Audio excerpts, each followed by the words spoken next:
Je dois cacher la tête de Rita Ora parce que sinon il fait le focus sur elle là. Rita, est-ce qu'on ne serait pas en train de tourner une nouvelle vidéo? Ça date. Hello les croqueuses, j'espère que vous allez bien. Personnellement ça va beaucoup mieux, j'espère que ça va durer. Oh, ce soleil m'énerve. Allume-toi, éteins-toi, je sais pas, choisis mais en fait. Vous avez bien lu le titre, si jamais c'est ton cas, c'est la période de toute manière. Bah écoute, j'espère que cette vidéo pourra t'aider, ou juste informer, ou que sais-je. J'ai fait mes petites notes, ça prend 2 pages. Le mec a écrit une dissertation. Hein. Parce qu'on parle quand même de situation mentale compliqué. J'ai pas envie de dire de bêtises, même si ce sera certainement le cas parce que je ne suis pas un professionnel. C'est pas un truc qui s'apprend à la va-vite, hein. Si tu veux, il n'y a pas des gens qui font 5 ans d'études pour que tu puisses l'apprendre en 2 heures sur internet. Donc le disclaimer habituel, c'est je ne suis pas un professionnel, mais c'est juste mon ressenti personnel, mon expérience avec la déprime, bien que ça coche toutes les cases de la dépression, mais étant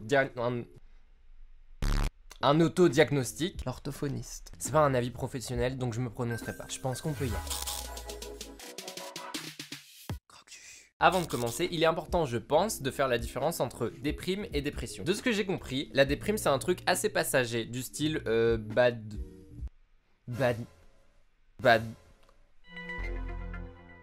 blues, bad mood. Oh.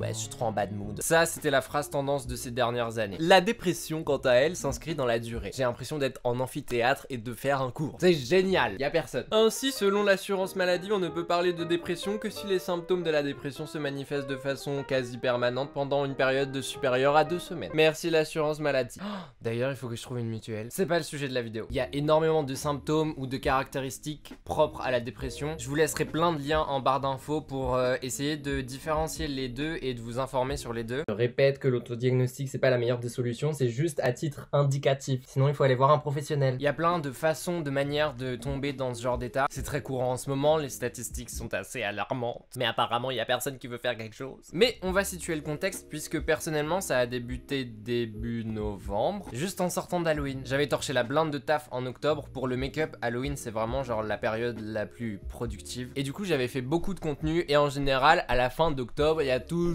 une fatigue mentale. Aïe aïe aïe. Ah, le cerveau est fatigué hein. Donc je m'étais dit que j'arrêterais pendant 2 semaines. Je serais off pendant 2 semaines. Au final ça a duré 5 mois. C'est comme l'annonce du confinement. Normalement c'est 2 semaines et au final on se retrouve coincé jusqu'en 2024. Merci M le maudit. Mais au final je me souviens que pendant ces 2 semaines j'avais taffé sur un projet pro qui n'avait rien à voir avec les réseaux sociaux que je voulais faire à côté. Vraiment d'arrache-pied du soir au matin. Et au final il s'est avéré que bah ça n'a pas tenu la route. Et du coup j'étais grave démotivé, dépité, genre tout ce que tu veux. Et c'est la petite brindille qui a commencé à s'allumer là. Le truc qui a embrasé, c'est le côté sentimental où là...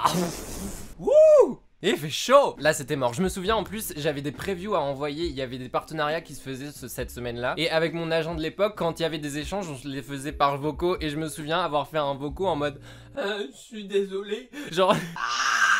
J'essayais d'avoir une voix d'une personne qui se porte bien. Mais ça se voyait, j'étais en train de pleurer. Et du coup, merci beaucoup à elle parce qu'elle a pris les choses en main. Elle a dit, y a pas de souci, tu coupes complètement et on verra ça plus tard. Donc j'ai coupé complètement. Je suis rentré un peu chez mes parents et après je suis reparti pensant que ça allait mieux. Il fallait quand même reprendre le travail et renflouer les caisses. Il y en avait besoin. Heureusement qu'on l'a fait parce que sinon, ouf. Je suis toujours du genre à faire beaucoup d'économies pour au cas où il y a un problème, on puisse subvenir à nos besoins quand même. Dieu merci. J'ai eu raison. Il y avait des shoots et des tournages avec des marques et d'habitude c'est trop cool parce que bah enfin tournage allô, mais du coup il y a toutes les règles Covid qui font que bah ça déshumanise le truc. Le soleil m'énerve. Tout le monde a un masque, tu peux pas toucher les gens, il faut se mettre à 1 mètre et non c'est bon. Plus t'es pas bien, du coup tu profites pas autant du truc que tu l'aurais fait normalement et c'est trop dommage parce que en tant qu'auto-entrepreneur et ben c'est les seuls moments où je peux genre travailler mais ailleurs que chez moi. Il y a eu disons également des facteurs d'aggravation du style la saison. J'avais pensé à une dépression saisonnière au début et ça peut totalement être ça parce que maintenant que le soleil est revenu ça va un peu mieux. De base tous les ans ça m'arrive, c'est juste que cette année c'était...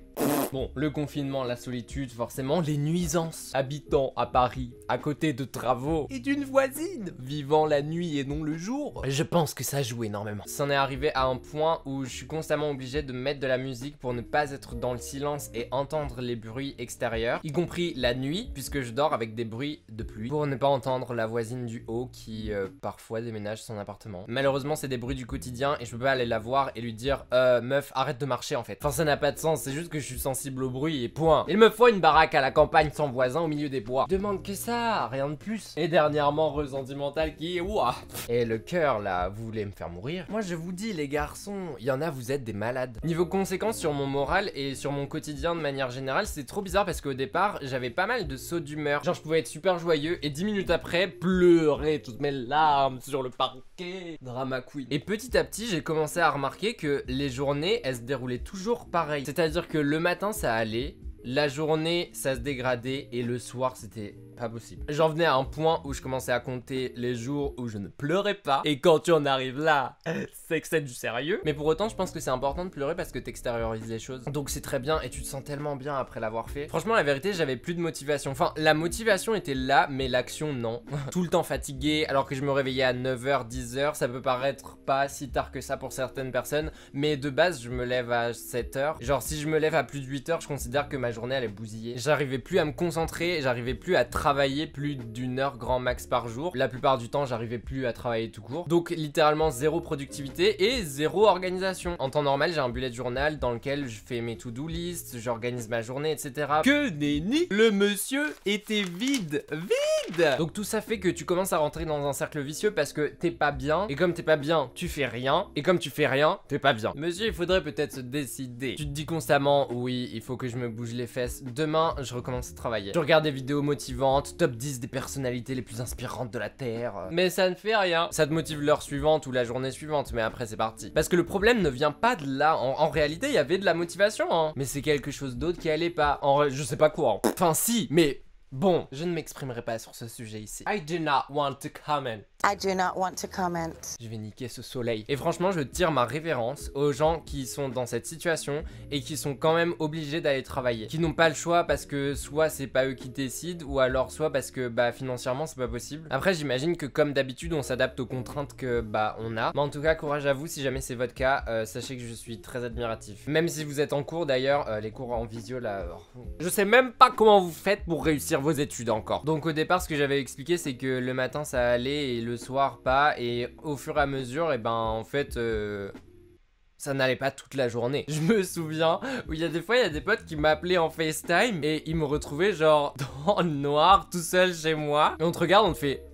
Juliane, la lumière, pourquoi t'es dans le noir? C'est déprimant. Mais oui, c'est le but. Tu réfléchis toute la journée, t'es toute la journée dans ta tête. Mais sauf que la tête, c'est pas fait pour être tout le temps dans ta tête. Il y a des fois, il faut la lâcher là, parce que sinon elle fume. Donc tu essayes de trouver des solutions. T'as vu, j'ai bien construit mon plan quand même, hein. Je suis trop content. La première, qui est certainement l'une des plus logiques, mais qui peut pas forcément aller à tout le monde parce que bah c'est pas forcément à la portée de tout le monde, c'est de couper totalement. Ça tombait bien, je suis mon propre patron, ce qui veut dire que je peux décider. Je peux couper, mais je gagne pas d'argent, mais je peux couper. Ah, du coup, vous aurez deviné que c'est ce que j'ai fait pendant 5 mois, quoi. Alors, il y a des petits pics de productivité. Un jour, par-ci, par-là. Après, oh, 2. Mais ça ne dure jamais plus de 3 jours. Est-ce que ça a déjà duré plus de 3 jours même? Je crois pas. Pour quelqu'un qui n'est vraiment heureux que quand il est productif, bah c'est pas ouf. Ce qui marche généralement instantanément pour une courte durée, mais ça marche tout de suite, c'est les balades. Il faut tout faire pour changer d'air, arrêter de rester bloqué à l'intérieur, même si ça demande un effort monumental. Juste d'aller marcher, au moins ouvrez la porte, marchez dehors sur le trottoir, dans votre champ, en face de chez vous, je ne sais pas. Mais allez vous oxygéner ailleurs que dans votre chambre, parce que je vous promets que ça fait vraiment du bien. J'ai la chance d'habiter en plein Paris avec plein de monuments autour, le quartier est magnifique et du coup faire des balades ici c'est génial et ça me remotive tout le temps. Faire ce qu'on aime et seulement ce qu'on aime. Alors c'est assez paradoxal parce que dans ce genre de situation t'as envie de rien faire. Et dans mon cas par exemple on pourrait dire oh bah Juliane il adore le maquillage. Les moments où je me suis peint la face pendant ces 5 mois se comptent sur ces doigts là. Avant le make-up c'était thérapeutique, ça m'aidait à penser à autre chose, à m'exprimer etc. Mais là ça ne fonctionnait plus. Je n'avais aucune envie de prendre un pinceau et de me dessiner le château Disney sur le front. Si vous avez la référence, je vous aime. Mais en réalité, il y avait quelque chose d'autre que j'avais découvert et commencé auparavant. La musique.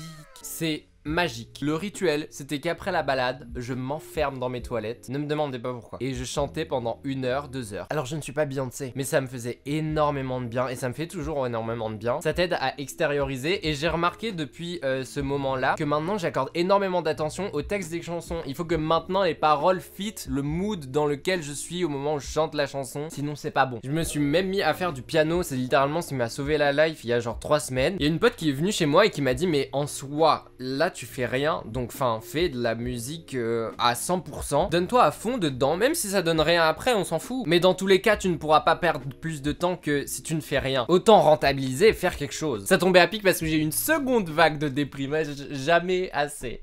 Du coup, je me suis isolé de nouveau à la campagne et j'ai fait du piano du matin au soir, tous les jours pendant 2 semaines. Et franchement, je sais pas comment j'aurais fait s'il n'y avait pas eu de piano. C'était la seule chose qui me permettait de tout oublier, de ne penser à rien du tout et d'être vraiment concentré dedans. Parce que tu ne peux pas jouer sans être concentré, enfin, quand t'es débutant. Le matin, je commençais à apprendre une chanson, je m'entraînais jusqu'au soir et le lendemain, j'en commençais une nouvelle, etc. Et quand je vous dis c'est passionnant, j'ai même commencé à apprendre le solfège. Ah mais là, je suis Mozart. C'est carrément une nouvelle passion en fait. Le problème, c'est que dès que j'arrêtais d'en faire, et ben je recommençais à penser...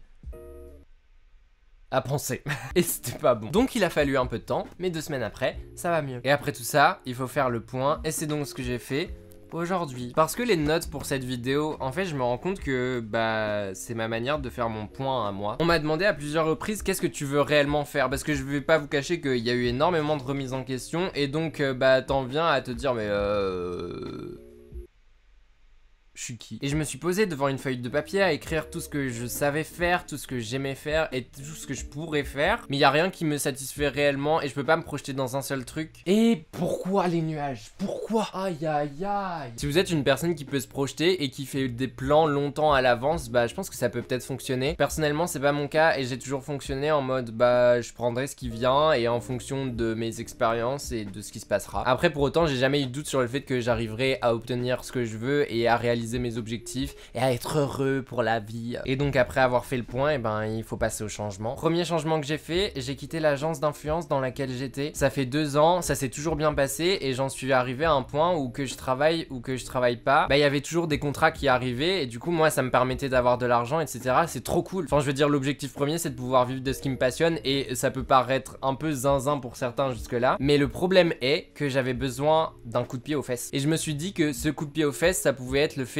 de devoir travailler seul et de devoir ramener tes contrats tout seul, parce que justement ça fait écho aux gens qui même quand ça va pas sont obligés d'aller au travail. Et ben il y a un moment où il faut y aller, il faut prendre des mesures. Donc je suis désormais un électron libre, je ne sais pas ce qui va se passer, c'est peut-être la pire décision que j'ai fait jusqu'ici, mais on verra, de toute manière on peut pas savoir si on fait pas. Mais après on peut faire des changements à plus petite échelle comme par exemple changer sa déco. Je sais que perso quand j'ai une période de renouveau comme ça, je suis tout le temps obligé instinctivement, vraiment même sans m'en rendre compte, de changer les meubles de place et de bouger la déco. Et c'est bizarre parce que je l'ai fait littéralement hier et je m'en suis rendu compte qu'après coup. Comme tester des nouvelles coiffures par exemple aussi, chose que je n'avais pas fait depuis 5 ans. En fait c'est plein de petits trucs qui, mis bout à bout, peuvent t'aider à changer les choses et à repartir de plus belle. Croisons les doigts, espérons que c'est le cas. Et bien sûr, bien évidemment, il y a la solution de la consultation d'un professionnel. Alors après, personnellement, la vision de la santé, je le considère au même titre que la religion, c'est un truc super personnel. Tout le monde n'a pas la même manière de se soigner, tout comme tout le monde n'a pas la même croyance. Personnellement, n'étant pas du tout adepte des médicaments et ce genre de choses, j'ai consulté une kinésiologue suite au conseil de Johanna, pour ceux qui ont vu la vidéo avec la voyante.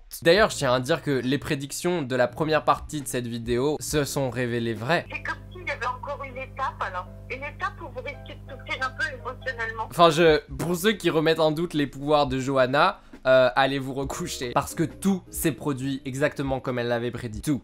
D'ailleurs en parlant de voyance, ça peut être aussi une solution si vous êtes porté sur ce genre de choses, parce que du coup ça peut soigner certaines peurs, vous rassurer sur l'avenir, mais vous aider aussi à mieux vous connaître. Moi ça m'a appris beaucoup de choses que j'aurais vraiment peut-être jamais su si j'avais pas consulté. Bref, il y a beaucoup de solutions et c'est propre à chacun en réalité, mais je pense qu'au final, et ça dépend certainement des cas, je dis bien ça dépend, bah la déprime c'est plutôt une bonne chose. Je me connaîtrais pas de cette manière aujourd'hui si ça s'était pas produit. Je ne réfléchirais pas non plus de cette manière aujourd'hui si ça ne s'était pas produit, et peut-être que si ça se serait fait à un autre moment, et ben ça aurait été encore plus grave, parce qu'il y a forcément un moment où il faut que ça pète. On va se quitter sur une petite phrase que j'ai vue sur un des sites que j'ai consulté: une période de déprime peut être le déclencheur d'une évolution et déboucher sur un mieux-être. Parce que croyez-moi, ça va toujours mieux. Oh mais non, mais il me saoule.